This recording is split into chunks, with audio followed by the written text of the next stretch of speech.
Right, yesterday, the Health and Human Services Secretary, Robert F. Kennedy Jr., held a major press conference about autism, which has now increased in children at extremely alarming rates over the past few decades. Here's a bit of what Secretary Kennedy had to say yesterday. Take a look. The ASD prevalence rate in 8-year-olds is now 1 in 31. Shocking. There is an extreme risk for boys. Overall, the risk for boys of getting an autism diagnosis in this country is now 1 in 20. There are studies that, that look like maternal activation, so that, something happens in the womb. There are studies that look at other genetic causes. The issue that we know is genes don't cause epidemics. You need an environmental toxin. And we're going to look at all the potential culprits. We're going to look at mold. We're going to look at the food additives. We're going to look at pesticides. We're going to look at air and water and medicines. All right, here with more is the Secretary of Health and Human Services, Robert F. Kennedy Jr. Great to see you. How you doing? Good to see a lot of you. feedback when we went to Steak and Shake. Pretty cool. You tried to set me up with that milkshake. I did not try to set you up with it. They brought it over. It wasn't my fault. All right, I watched this yesterday, and here are the numbers. 1 in 31 kids have autism, okay? If you go back to just 2016, 8 years ago, it was 1 in 54. If you go to 2000, it was 1 in 150. What was the number when you were a kid, and what do you think is going on? Well, there's really good data on that. There were many studies in the peer-reviewed literature.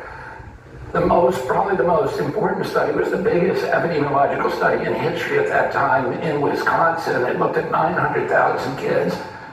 It's published in a high gravitas journal, peer-reviewed study, and they found the rate to be 0.7 out of 10,000, so less than 1 in 10,000. There's another study, similarly important study in 1985 in North Dakota, where they looked at virtually every kid in the state, and they found there were 60 kids with autism in the state. It was about 3 per 10,000. So it went from 1 per 10,000, less than 1 per 10,000 to 3 per 10,000. Today, 2 years ago, it was 1 in 36. The CDC data that we released this week shows 1 in 31, but it's a state-by-state data. And the worst state is California, which actually has the best collection methodology. So they actually probably reflect what we're seeing nationwide. In California, it's 1 in every 20 kids and 1 in every 12.5 boys. And if you look at the minority numbers, which we don't do very well, it's much worse.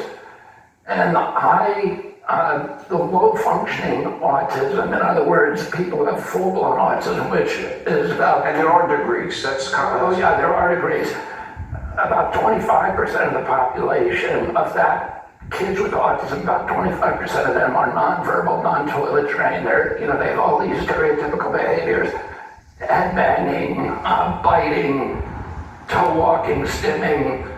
And that population is growing higher and higher, so it's becoming a larger percentage. So we're seeing much more, many more cases that are now linked to severe intellectual disability. So you actually got emotional yesterday while talking about children suffering from the disorder. You lashed out at the media, which they're a bunch of ignoramuses and jackasses, and I'm not fond of them, so I'm glad you did. And you said they were in epidemic denial.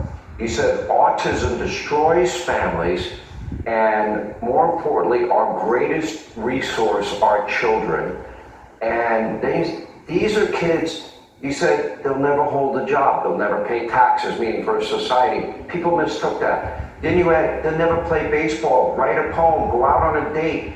They'll never be able to live unassisted lives. You're talking about the totality of their life. And people seem to just want to put their head in the sand and not look at the scientific numbers.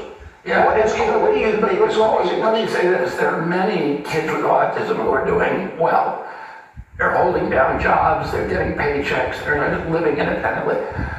But I was specifically referring to that 25%, the group that is nonverbal. That was clear. You were not ambiguous on that. You were clear. Right. And you know the larger point is that the media has brought into this industry canard, this mythology, that we're just seeing more autism because we're noticing it more, we're better at recognizing it, or there's been changing diagnostic criteria. There is study after study in the scientific literature going back decades that says that that's not true. In fact, California legislature in 2013 asked the Mind Institute to use the data to look exactly at that topic. They said, is it real or are we just noticing it more? And the Mind Institute came back and said, absolutely, this is a real epidemic. This is something we've never seen before. Anybody with common sense, Sean, would notice that because the autism, this epidemic, is only happening in our children. It's not happening in people our age. And if it was better recognition, you'd see it in 70-year-old men. And I'll say this, I want to be very careful when I say it because I've never seen a person with full-blown autism. I've seen many people with Asperger's and, on the spectrum who are my age. I've never seen anybody with full-blown autism. That means nonverbal, non-toilet trained. It's that you don't see these people walking around a mall because they don't exist in our age. Or they're very, very rare. They do exist, but they're rare, so rare that I've never seen them. And I've been around intellectual disabilities my entire life. But in our children's age group, they're everywhere. It's 1 in 20 boys. And in California, 1 in 12.5 boys it has autism, and 25% of those look like that. Where is the science pointing? We are getting data. They are investigating it. Where do you think we're going to end up? What is your best guess, hypothesis, theory at this point? Well, President Trump asked me to find out what's causing it. And I'm approaching that agnostically. We are looking at everything we're going to do. We're going to be very transparent in how we design the studies.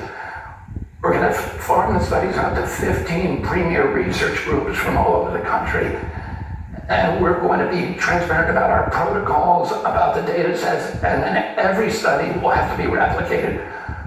We're going to look at mold. We're going to look at the age of parents. We're going to look at food and food additives. We're going to look at pesticides and toxic exposures.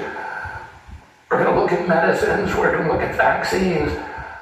We're going to look at everything. That's the quintessential definition of science, and you're going to get to the bottom of it. I only have about 20 seconds. How long do you think it'll take? I think we'll have some preliminary answers in 6 months. But it'll take us probably a year from then before we can have definitive answers because a lot of these studies will not go out until the end of the summer. All right. I'm very grateful to President Trump for putting me in this position. We are going to have an answer and we're going to have it very quickly. We appreciate